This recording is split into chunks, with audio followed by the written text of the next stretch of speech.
Good morning, everybody.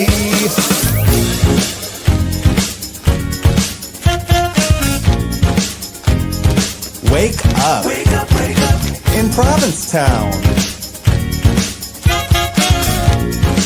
This week featuring Wake up, wake up.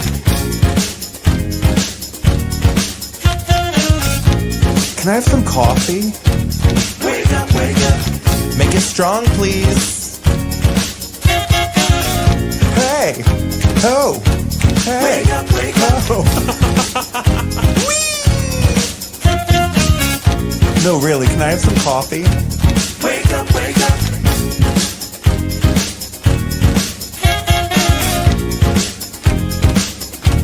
Wake up, wake up.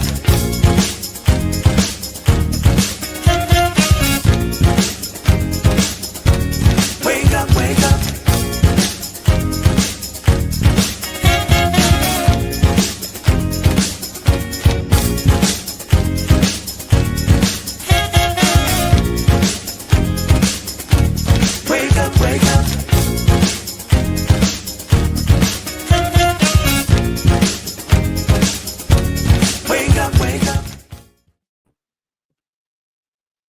Good morning, everyone.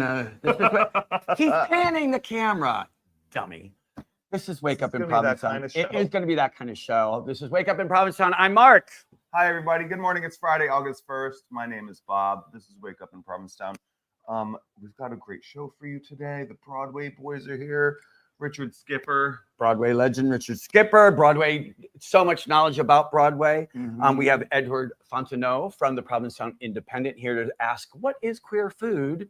And you did an interview, didn't you? No. You didn't? With Spiritus? Oh, with Spiritus, yeah. I thought you said meant with her. Listen, let's start over. Oh, Bob, did you do an interview this week? Yes, I did an interview this week with Michael Koehler, the director of Spiritus. There's no business like dough business. That's going to be showing up at the Monument this on week. August 5th, which I believe is Tuesday. It is Tuesday. I'm so glad to be sitting next to you, Bob. You are? Yes. Tell everybody what I did right before the camera went on. He called me a dummy. Oh, there is. You're right. That's what you focused on. I said you're my friend and I love you very much. He said that too, and I admit it. How was your week? My week was really busy. It was good. Monday was my cabaret show. Which was great. Which was, I mean, I feel like I'm cursed. Didn't I tell you what happened on Monday? Oh. Tell me. That afternoon, it's a talk show. There are usually 2 or 3 guests booked for this talk show. In the afternoon, one of the guests called me and said, I'm sick. I can't make it. Let me know if you need like recommendations. Maybe I can get one of my friends to fill in for you. That's bad enough. Then at 4 o'clock, we go to do a sound check, and my guitarist is sitting there like this. And the guitar's on the wall. And I was like, are you going to play a long-term rehearsal? And he's like, no, but I'll be fine tonight.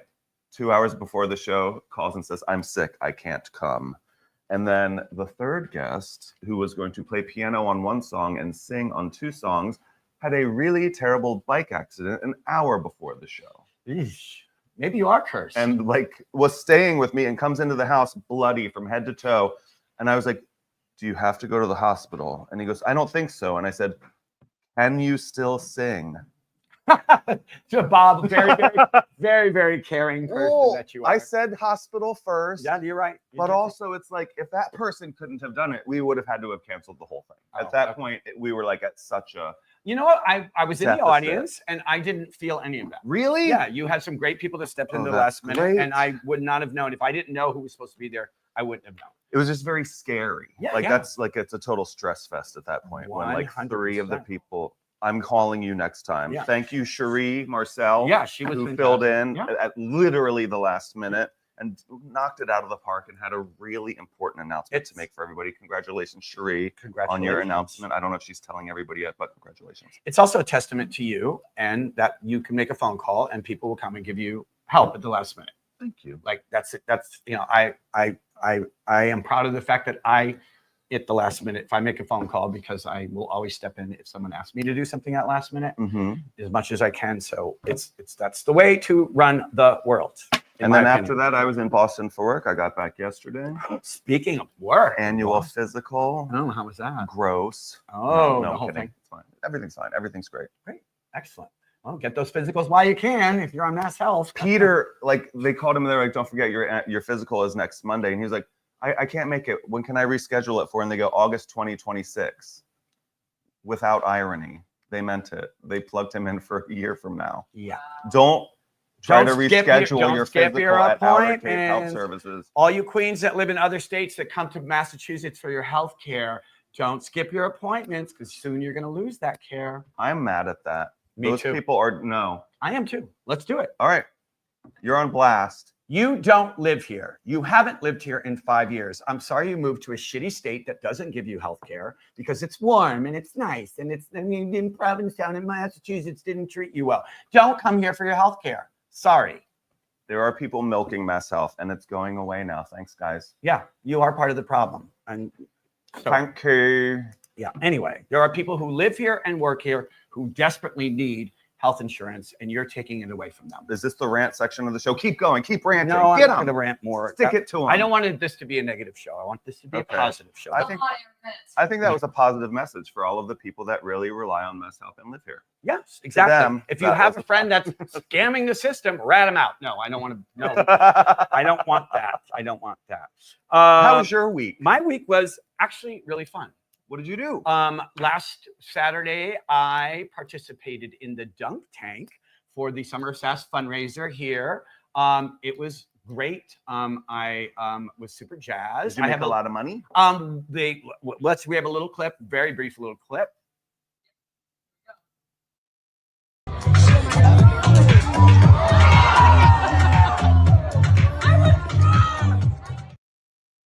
So just so you know, I was only dunked 3 times, and there were a lot of people who wanted to throw balls at my face and at the target.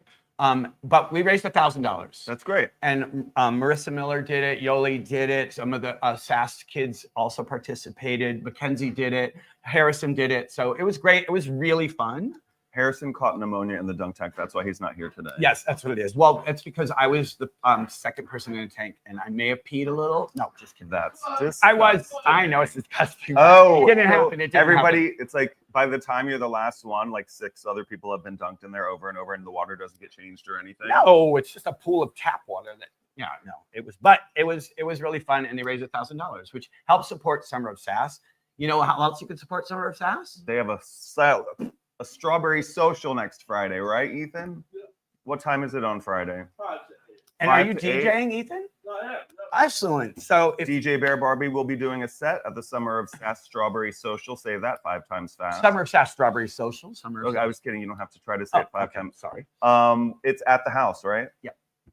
You can go to Summer of Sass and check it out and get yourself some tickets. It supports a really important organization that helps, if you don't know, bring queer kids from all over the country, young queer adults under the age of 21, over the age of 18 here, and gives them a chance to experience what life is like outside of their shitty environments that they come from.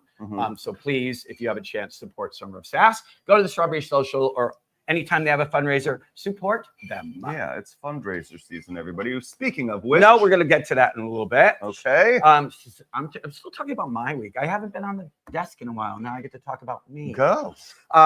We did church on Sunday. This Sunday is Lazarella. Yes, so that's what everybody sounds I'll be like. in Boston. What are you doing in Boston?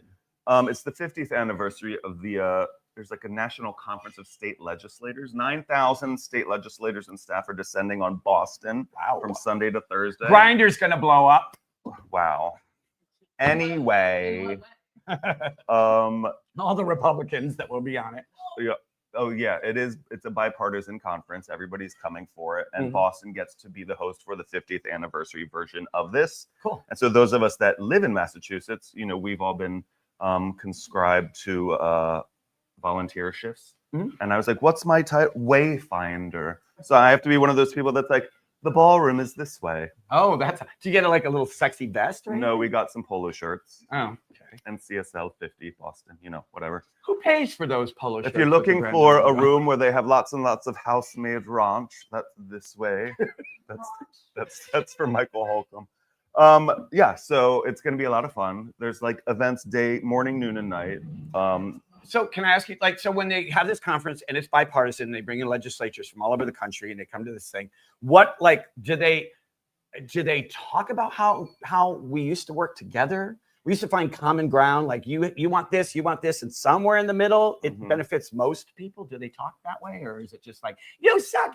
Like? I mean, I haven't been to one of these, but Massachusetts does set a really good example for people because granted, it is largely a one-party state. We have 36 of 40 senators who are Democrats. Sure.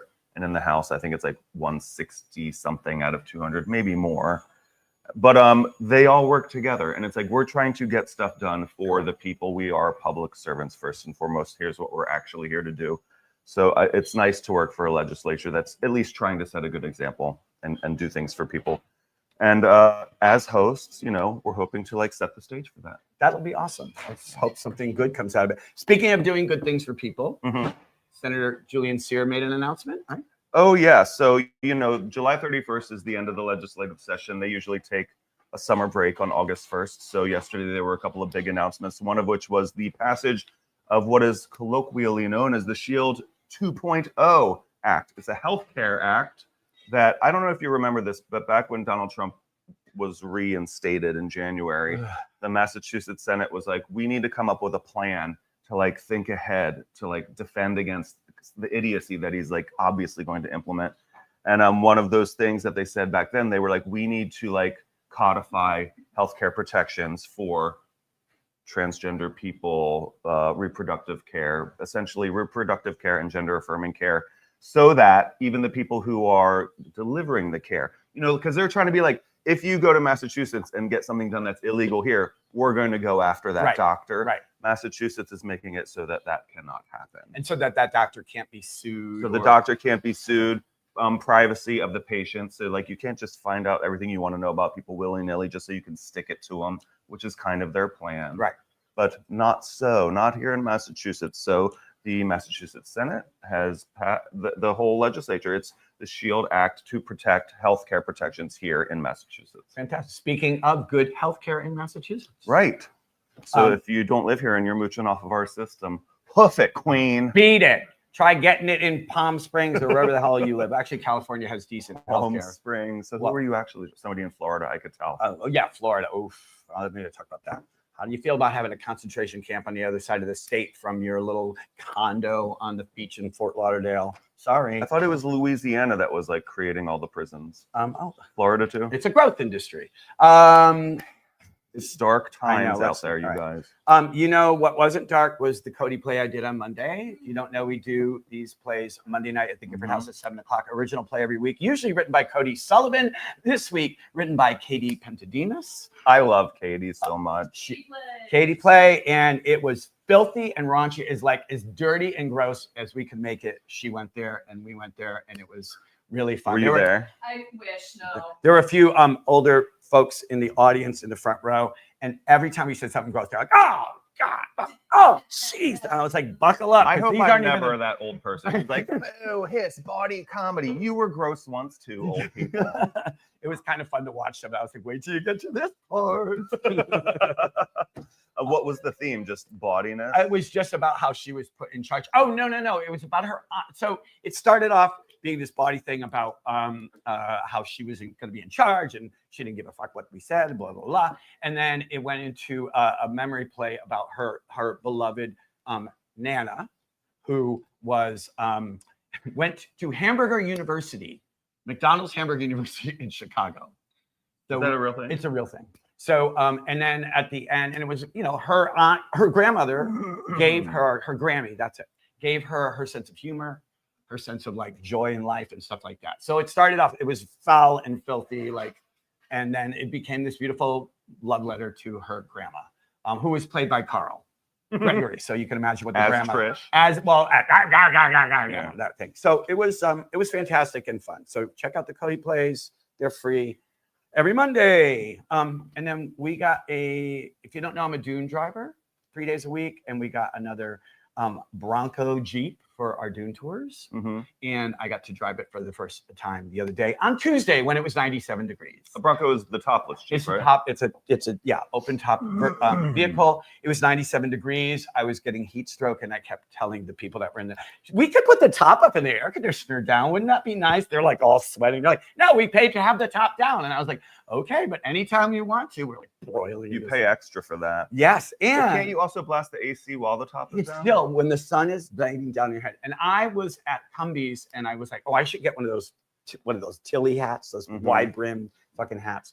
And I was like, look, here they are on the rack. And I put one on, and I'm like, so hot, Mhm. so hot. Maybe I'll wet this hat and put it on my head. It'll cool off. It was a waterproof hat, had no ventilation. I was wearing a plastic bag on my head A wet for- plastic bag. for hours, like burning in the The sun. genius of Marc Goretz, genius ladies of- and gentlemen. You got it.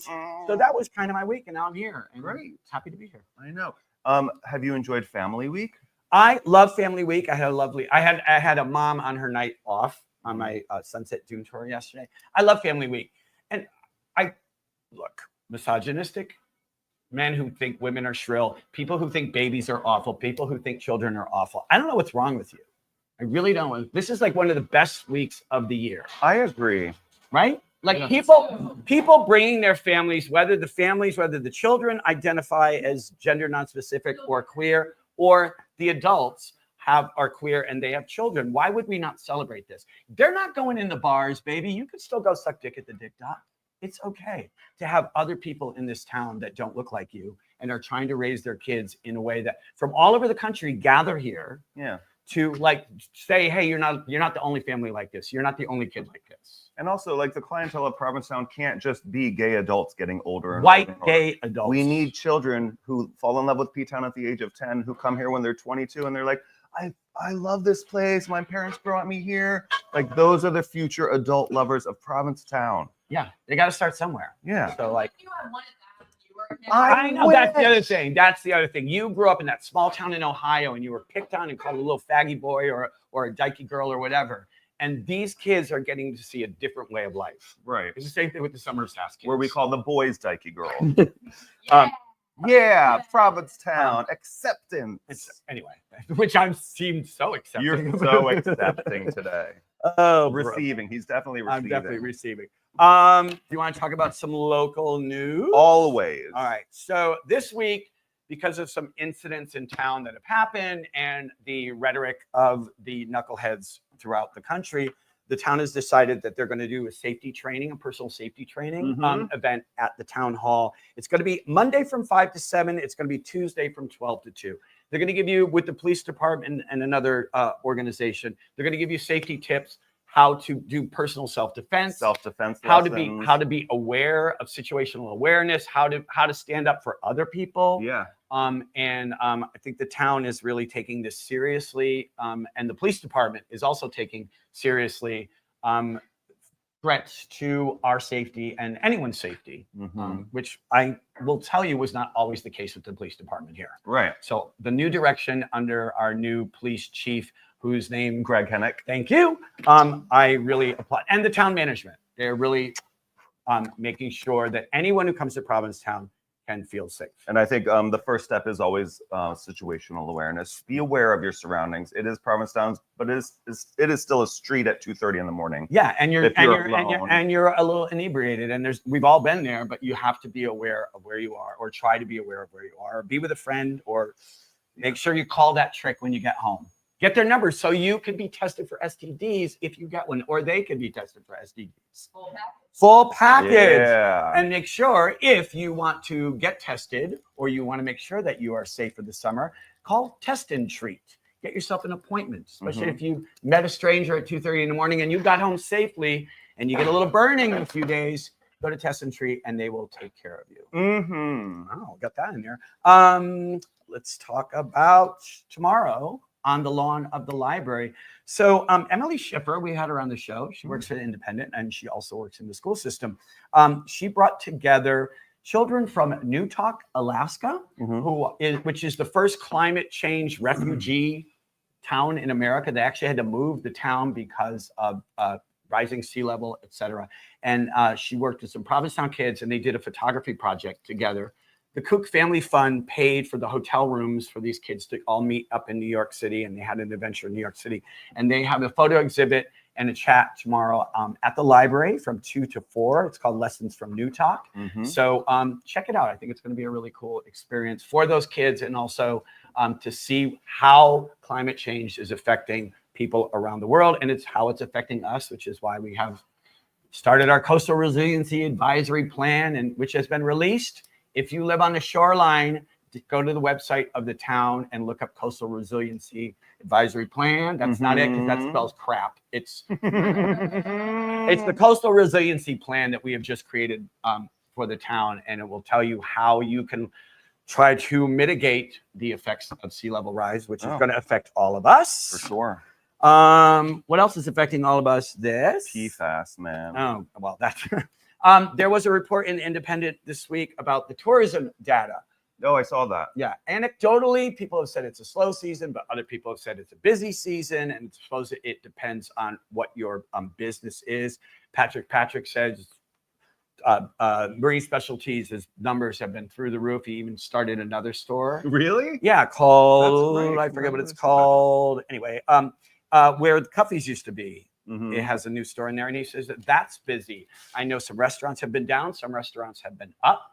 The sales tax is up, but that's because, let's face it, the food and drink prices are up, so it is going to parallel with sales prices being up. But people it said that short-term rental revenue is down, but traditional B&B and hotel revenue is up. And you got to figure that there was always going to be some sort of correction there, because with the proliferation of Airbnbs, people were like, why would I stay in a hotel? This is so much cheaper. This is so much better. But then they realized they were paying a $300 cleaning fee, and on top of their, 1 week rental and stuff. And they're like, maybe we'll just stay in a hotel and have a maid and room service and stuff like that. I love a traditional B&B experience. It is. So nice. There has been a downturn in the Canadians. I know my company. We knew that. The company I work for, Arts Dune Tours, lost $20,000 in bookings that were bus tours that were booked.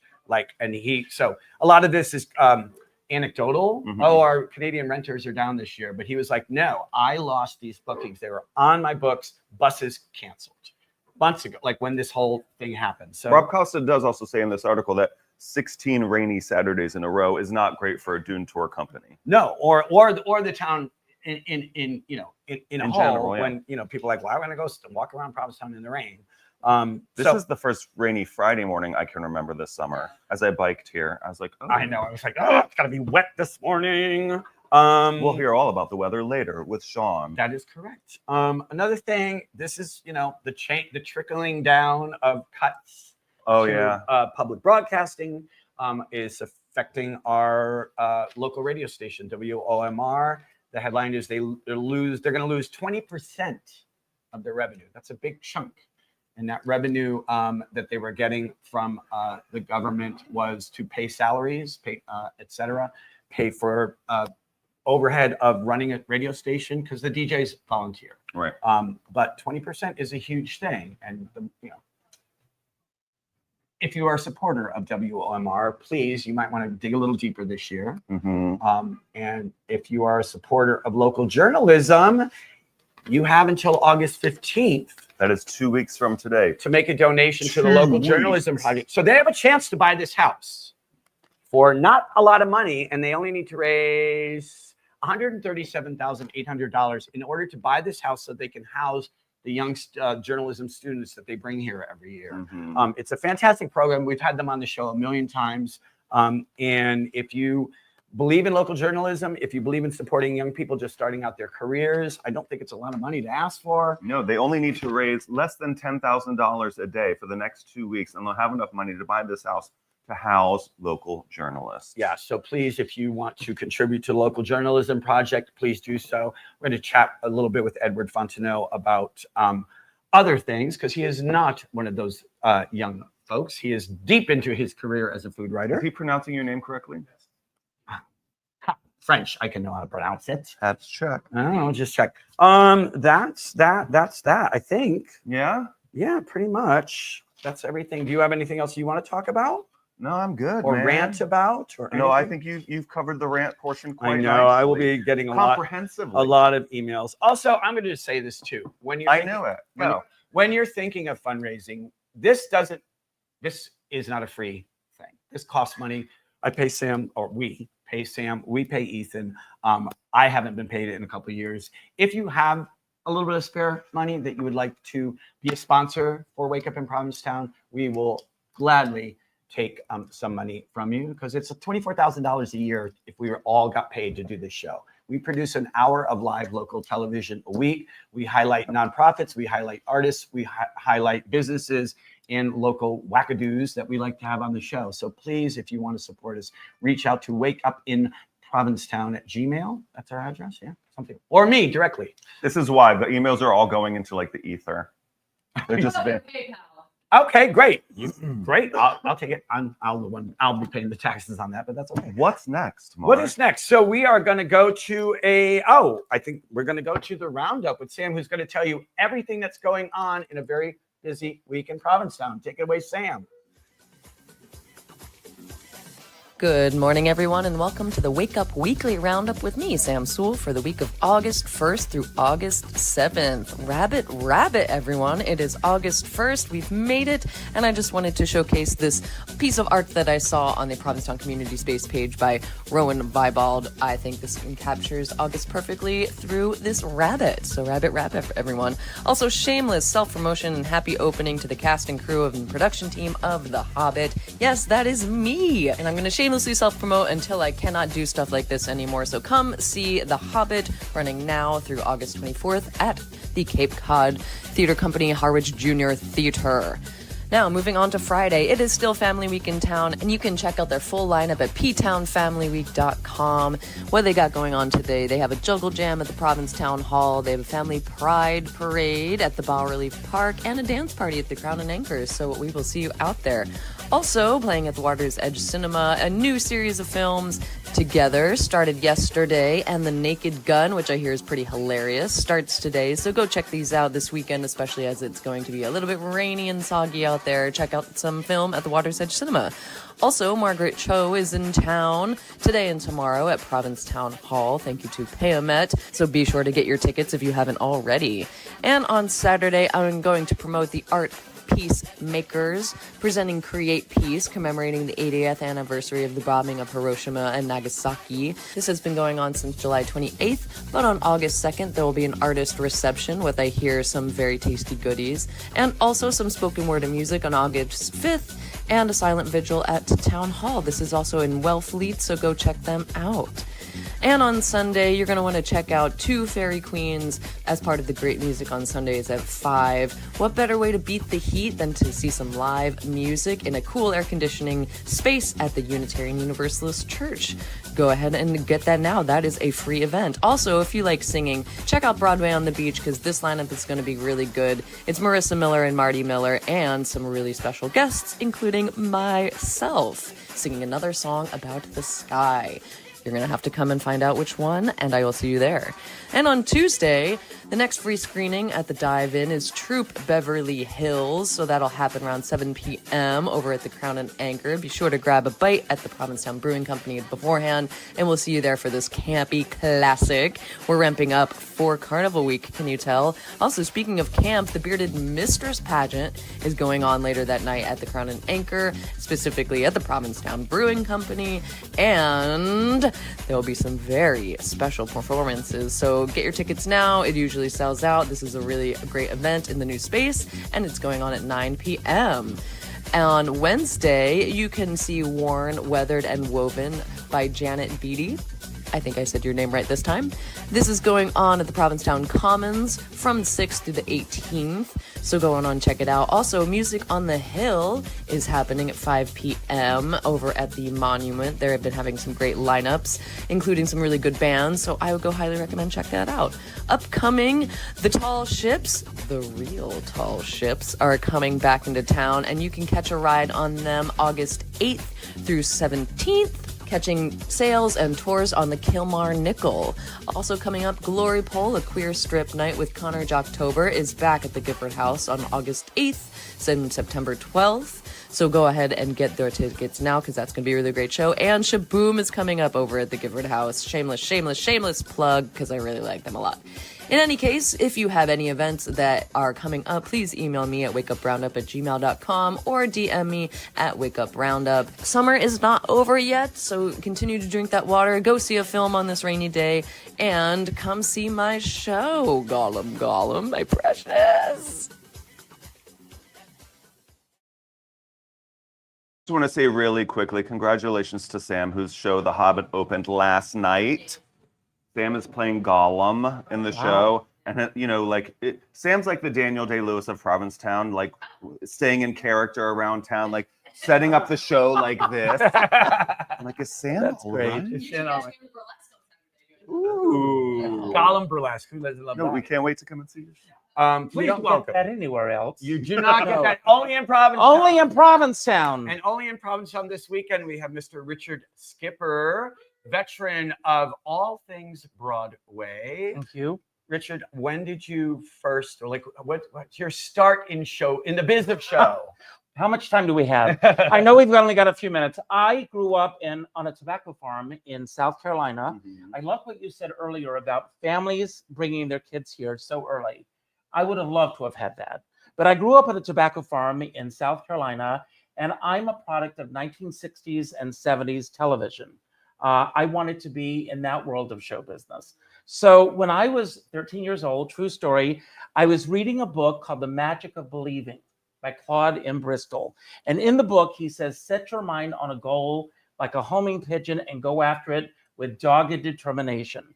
I closed the book and I told my parents 5 years from that day, I was going to go to New York. And they laughed. And each year, the laughter got louder and louder. And the louder the laughter got, the more determined I was that I was going to do it. So on August 5th, 1979, at the age of 18, $500 in my pocket. I had never been anywhere. I had never traveled. I landed in New York City. And as I say in my show, the New York that I thought that I was coming to was breakfast at Tiffany's and barefoot in the park.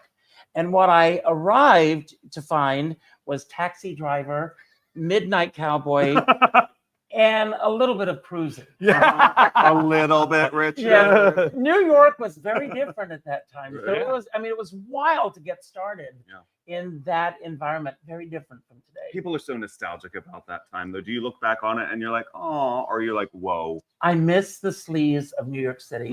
I mean, seriously, there was a character to New York City. You would walk around the block and you were in a completely different world.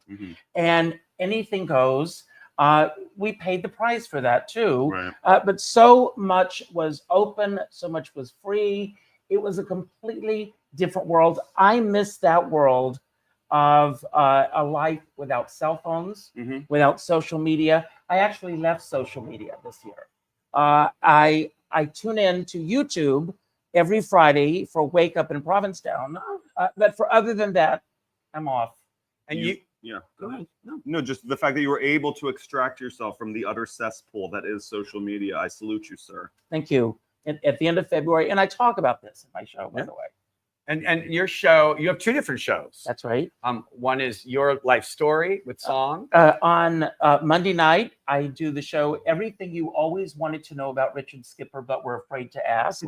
And then the next night, I celebrate the history of Hello Dolly, going all the way back to 1835. I was very good friends with Carol Channing, and no, she was not born in 1835. And it's funny, Carol Channing, if you don't know who she is, but if you're of a certain age, like every gay man can do a Carol Channing. Oh my God, where am I now? Raspberries. You know, that's very nice that you can do that so well.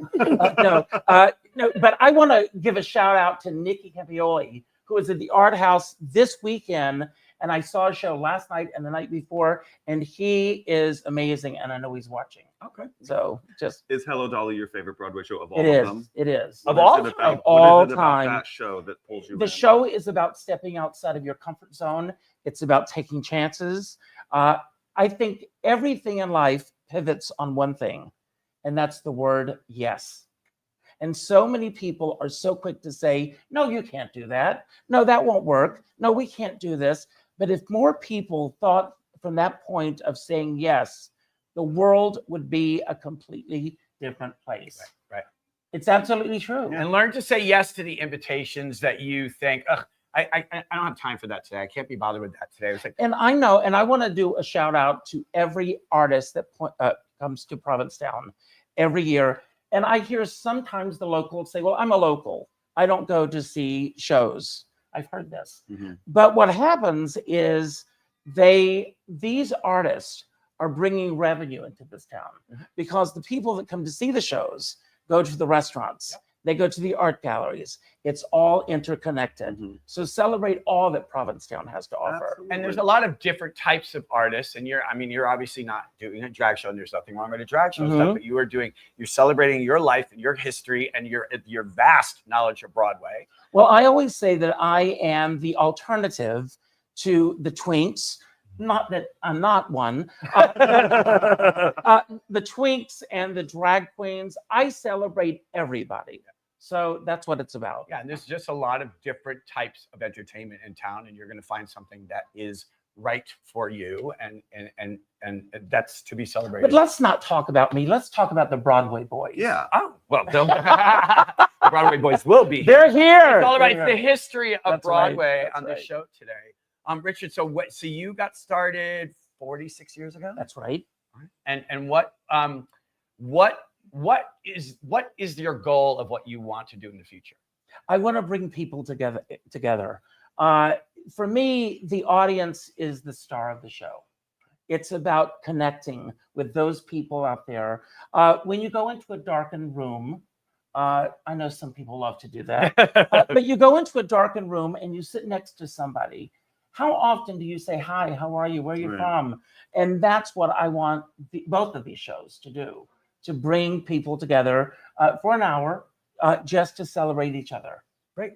That's beautiful. And when and where is the show? I'm at the Art House on Monday night at 8:30 with everything you always wanted to know about Richard Skipper, but were afraid to ask. And then, here we are. And then the next night on the 5th, my actual anniversary of arriving in New York, I'm celebrating the history of Hello Dolly. A lot of people think Carol Channing, but there were a whole line of Dollies. Mhm. Pearl Ethel Bailey. Merman, Pearl Bailey, Phyllis Diller, Ann Miller. Yes, Wow. Phyllis Diller did it on Broadway. That would be amazing to see. Well, if you have a chance, please go check out Richard Skipper. He's just here for 2 days. It's great to chat with you. Thanks for And coming. you too, and I love the show. Thank you Thank very you. much. Thank Thank you you very very much. Going up next, we have. Oh, this chat with Michael Koehler, you guys, on Tuesday, August 5th at the Monument is a screening of his brand new documentary, Spiritus, No Business Like Do Business. And I got to learn a little bit about Michael himself. Check this out. Michael Koehler, how are you? Good, thank you. How are you today? Doing really nice. So when did you first start coming to Provincetown? I came to Provincetown in 1986 as a senior in high school. My friend came back junior year summer with a photograph of him and a girl and said, "This is my girlfriend." And I was up in Provincetown and I was like, oh my God, I got to go to Provincetown and get myself a girlfriend. Did it work out? It did. It did work out. Several. So, it was a good time and, work hard, play hard. Provincetown back in the 80s, man. Right. You actually got to see it some of the clips that I've seen from the movie, I'm like, we were little kids, like I can't even fathom what it was like back then. Like, do you have Spiritus memories from when you were a teenager, those first couple of visits? I do. It was the counter girls that I hung out with. Megan, some of them are in the movie. Megan, Molly, Sarah, we all lived at this place on Commercial Street called, 128 Commercial Street, which was Ali Baba's place, which was a flop house. And we all lived there and, it was our community. and they would go off to work, and we would go check in once in a while or hang out in the bocce court like the local kids did. Right. So that was my whole memory of it, was kind of just walking up and down, barefoot. The adults treated you like an adult. It was really kind of weird compared to my suburban life down in Long Island. Right. So when you have people older than you, inviting you places or including you in on things, it was really strange, but I kind of got used to it really quickly.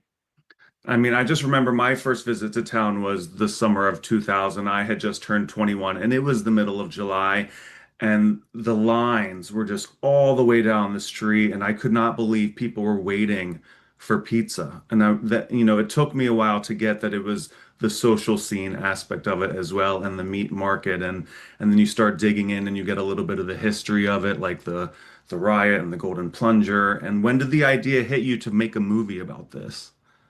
The idea hit me when Spiritus was coming up on its 50th anniversary, and I am real good friends with the whole family nowadays. I'm part of that whole community of Spiritus Pizza.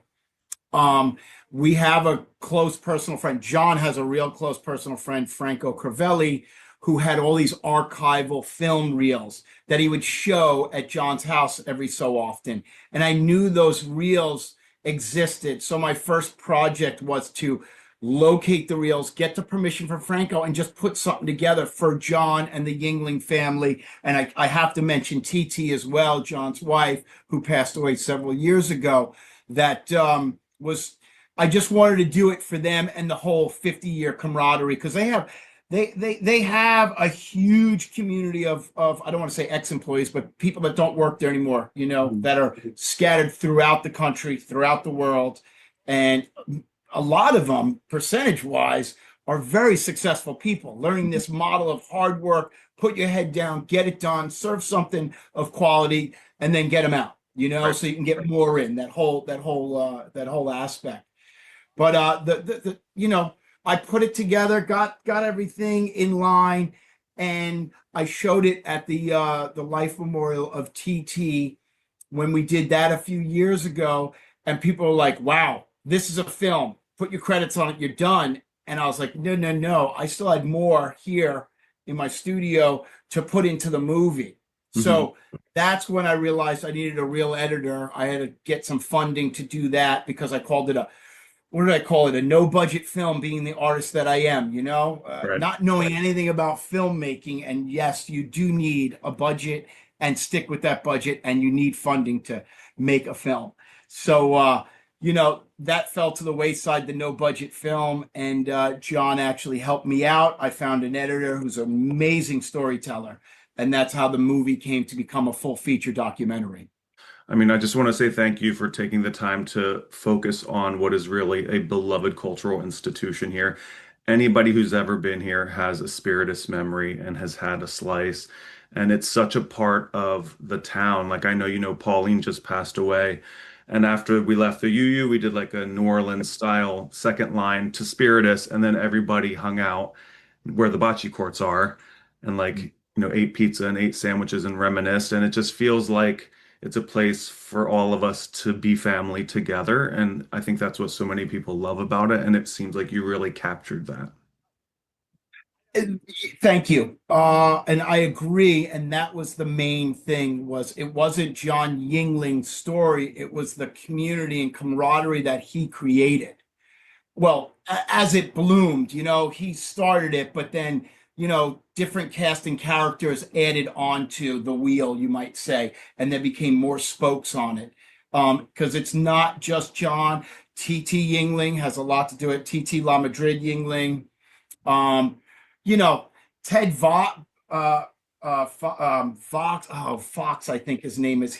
He's the guy who built the second Spiritus. He's the one that put the windows in, the countertop. He was a shipbuilder in town, So John always knew who to grab and how to grab them and get them involved. And I do believe that how he got people involved in the second Spiritus, because he didn't have any money, he had to put it all down just to get the building, is that they had pizza for life.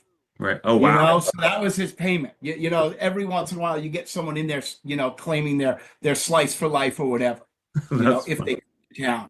But the most important thing was about the community of Spiritus, the queer community in town, and how they kind of stuck together when the town was trying to come down on both of them at different times. And that was the most important thing. And once I started getting all this footage, once I grabbed the footage of the riot, I knew I could do the film.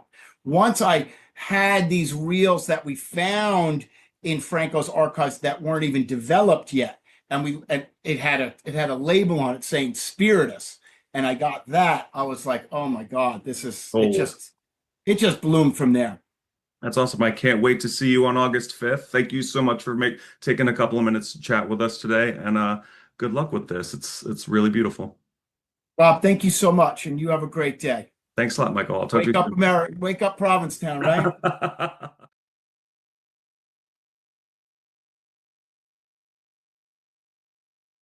So check that out on Tuesday up at the Monument. There's going to be a really fun panel discussion. I think I had to edit that out for time, but it's not like a traditional, like, the director's like, well, here's what I was thinking. It's like a panel of people, a lot of whom are in the movie, like Mego is going to be up there on the panel. So definitely check that out if you have time Tuesday. Please welcome from the Provincetown Independent, Mr. Edouard Fontenot. Why are you laughing? That's just the way you say it. Very well said. Thank you very much. How are you? I'm very well. Thank you for It's just being I here. feel like I'm on Oprah. Oh, You are. You are. But only we have opened our road to the poor, trying to flee a tsunami. No cars for you. No, okay.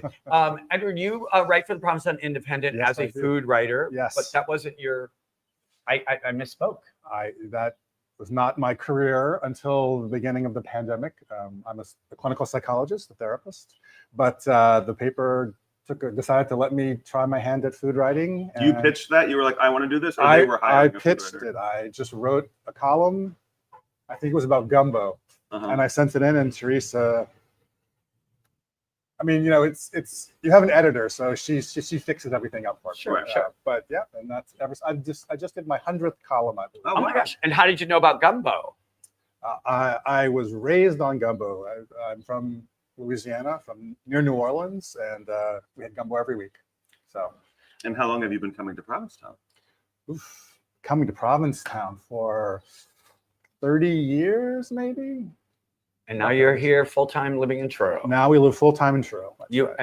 So do you try out when you cook a lot and you share recipes, and you also do a lot of cooking for your husband? I do a lot of cooking for my husband. Yes. Does he cook too? He pretends that he can't cook. I have one of those. Yeah, my mother actually sussed that out, and she realized, like, wait, he's making this.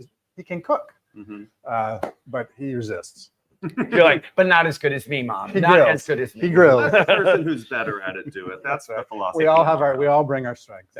Speaking of strengths, you just recently wrote a column talking about a book that was talking about what is queer food, and I want to. What is queer food? What is queer food?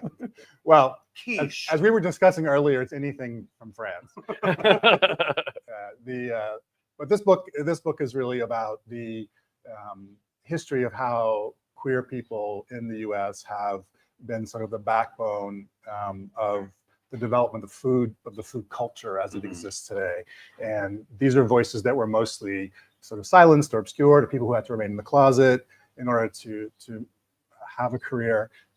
John Birdsall has been writing about the intersection of sort of queer people and food for a long time. He sort of burst onto the scene with an article in the food magazine Lucky Peach, which doesn't exist anymore. When he wrote about sort of the queer dimension of food culture, and he writes very bluntly, and he's sort of he doesn't pull any punches in writing about queer people and food. Because if you're in it, you work in restaurants, traditionally there is a toxicity, a toxic masculinity. It can be like a bro-y culture. Yeah, very much. And like if you come in as the sissy waiter or whatever, like, oh, this queen with the, she wants the steak redone or whatever like that. There's definitely that dynamic. So to be an out gay person. Yeah. And he talks about that. Birdsall did work in kitchens before he turned full-time to writing. And he talks about how he was treated, even as he was advancing his career, I forget the language he used, but something around sort of these sort of straight bros always got the sort of plum jobs and put people down. So, and he's writing about all kinds of really interesting people. Some people who are famous, like James Beard, whose biography he wrote a few years ago, a great biography of James Beard, but also people who are less well known. Although the name is escaping me at the moment, the guy that invented the chiffon cake. Very gay chiffon, come on. Right, Harry Baker was his name. And how he became very famous in California for his cake, and eventually he sold it to Betty Crocker, and he was sort of erased from that. You know, he to General Mills, and Betty Crocker sort of took over as the face of that.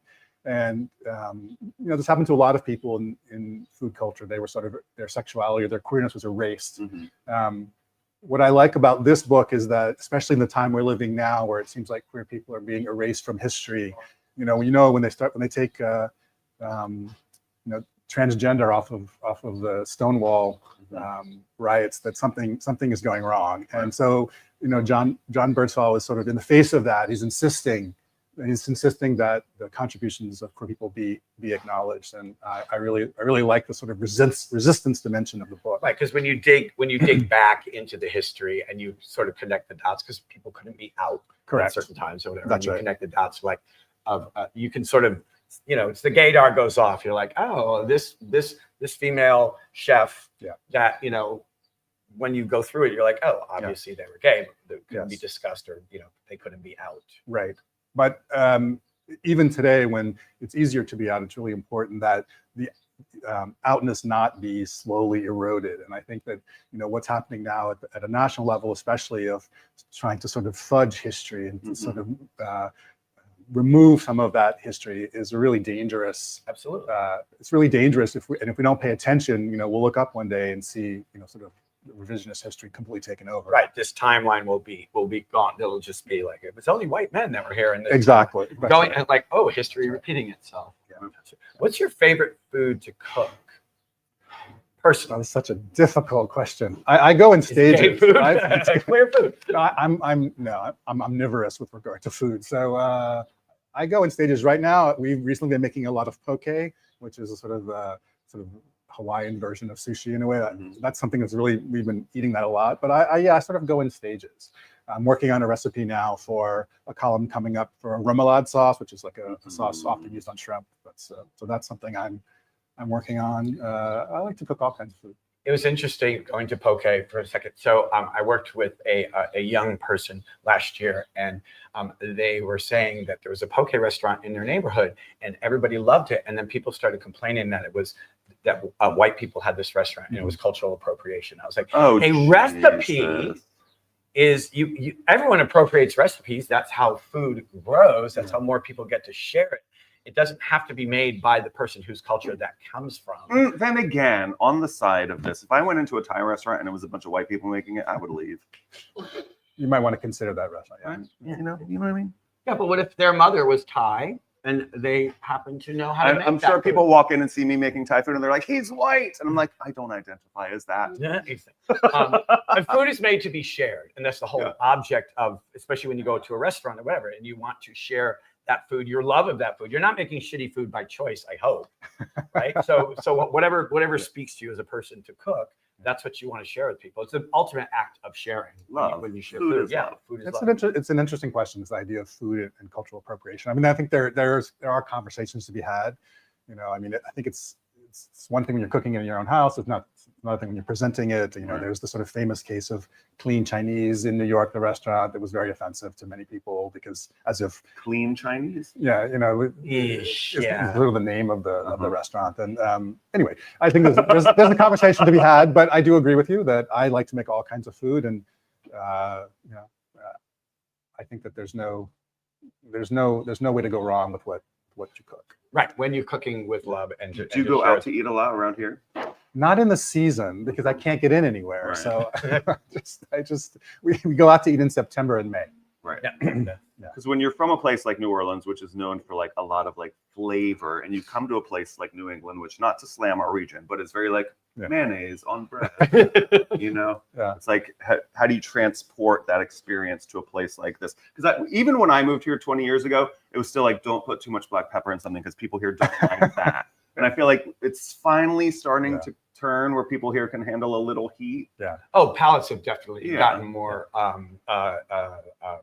educated and Sophisticated. sophisticated. Yeah. It's hard. I mean, they're cooking for such a wide swath of people who are probably not coming here specifically like for the food like they do to New Orleans. Right. So I think it must be hard. Although I agree that I think that there are some good flavors in Outer Cape now that maybe 20 years ago we didn't have. But I think there's some choice now.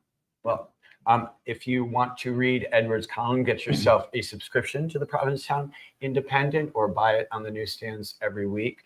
There's so many different voices in that newspaper telling you interesting stories that it's a great local asset.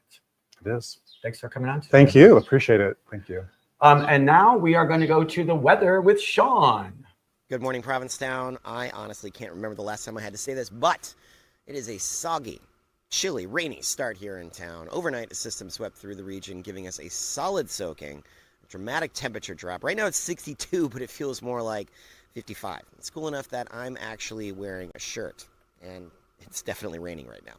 Let's take a look at the forecast. This morning's rain and drizzle will gradually taper off, leaving us with lingering crowds and breezy conditions through the afternoon. Highs will top out around 70, but I suspect we'll see the sun return right around tea dance. Saturday brings a beautiful rebound, sunny, dry, and breezy with a high of 74. Sunday warms up nicely with mostly sunny skies and a bit of afternoon wind reaching 80. Monday keeps the sunny streak going with highs near 80 and a light coastal breeze.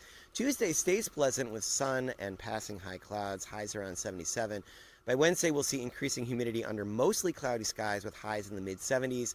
Thursday remains overcast and muggy, hovering near 73. Tides are high first thing in the morning and again in the early evening, which means that walk to Boy Beach will stay dry this weekend. And of course, the same goes for you late night explorers. Looking ahead, SAVE is coming to Provincetown next weekend, August 7th to 10th.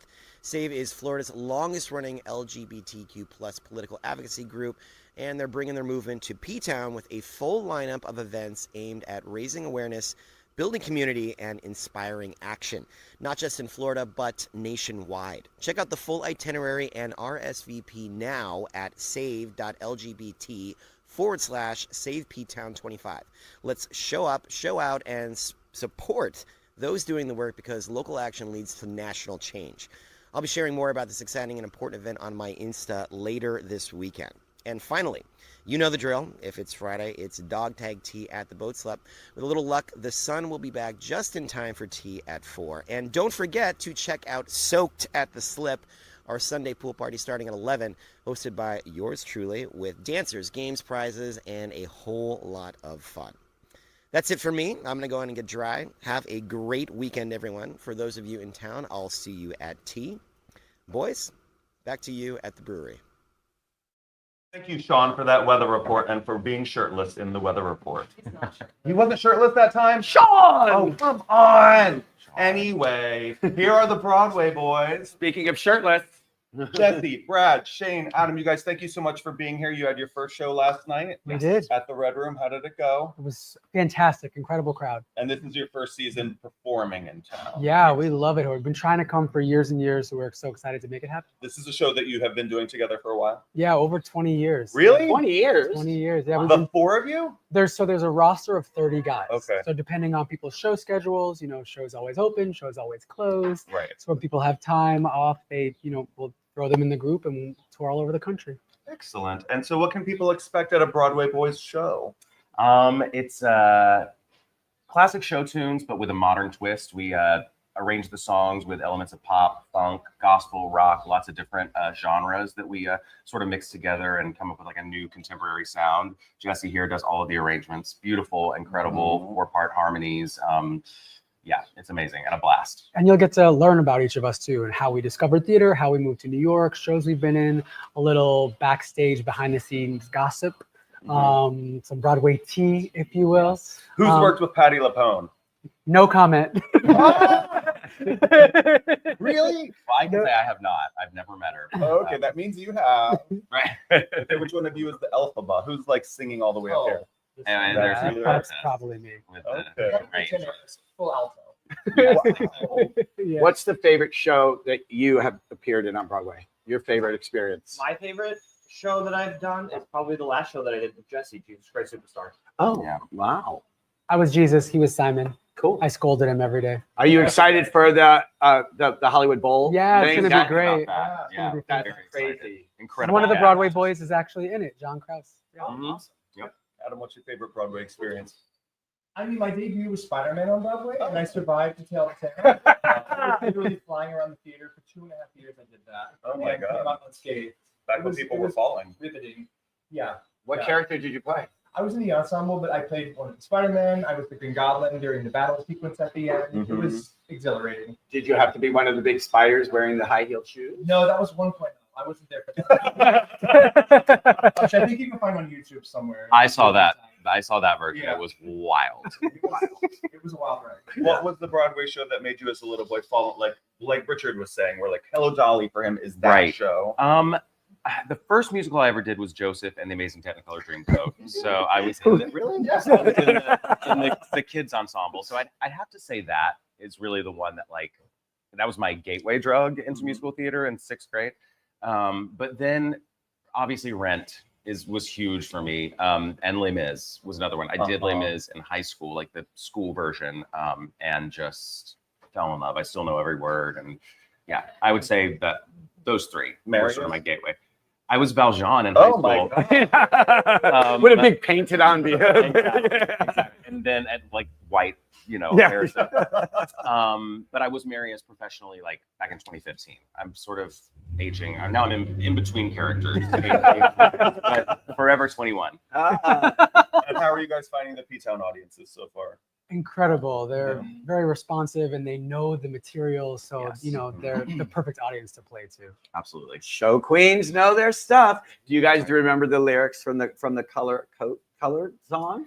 Red and yellow and green and brown and scarlet and black and ochre and peach and ruby and olive and violet and gold and lilac and gold and chocolate and mauve. and I'm out. I have no idea what's going on. Oh my God! It is that number that you have to do a million times when you do Joseph and the Amazing Technicolor Dream. We had it on the proscenium, where you could look up and grab it. Cheaters! When I was- You were when I was- kids. You were kids. You were Exactly. kids. So how many more shows do you have? We've got 5 more shows tonight and Sunday, and next week, Wednesday, Thursday, Friday. Oh, good. So I'll be back from. I can actually see this one. Come see us. Good. Please come. 8 o'clock. It's Yeah. really fun. And just for you basic queens, there is a little bit of nudity. For those of you that, There's a changing sequence. yeah, you get to see a little skin. There's a costume change. Yeah, We'll But say still family friendly. Oh yeah. For tonight, at least, while it's still family week. Don't be scared. Right. Sure. After dark. It's, There's a tiny little clip that Sam's Sorry. going to show you right Please now. do. Thank you. Come on along and listen to the lullaby of Broadway. Parade and ballyhoo, the lullaby of Broadway. Don't you carry nothing but my feet? Oh, come on and be on down the road. You just seize on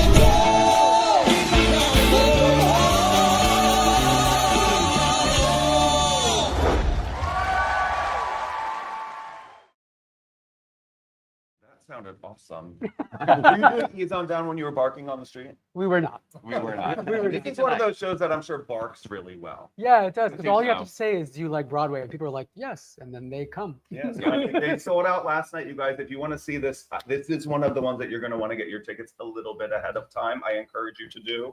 You guys, thank you so much for being here. Thank For you. that beautiful clip. I can't wait to see the show next Yeah, week. we'll see you And there. guys, See you there. if you're watching the show, buy a ticket to a show. Support art in this town, whether it's local performers or people that come in.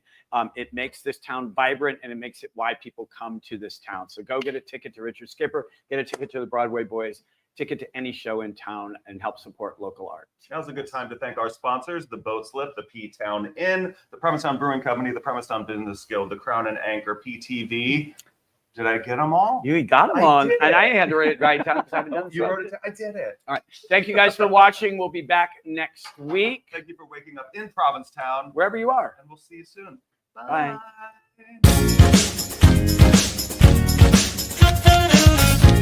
Can I have some coffee?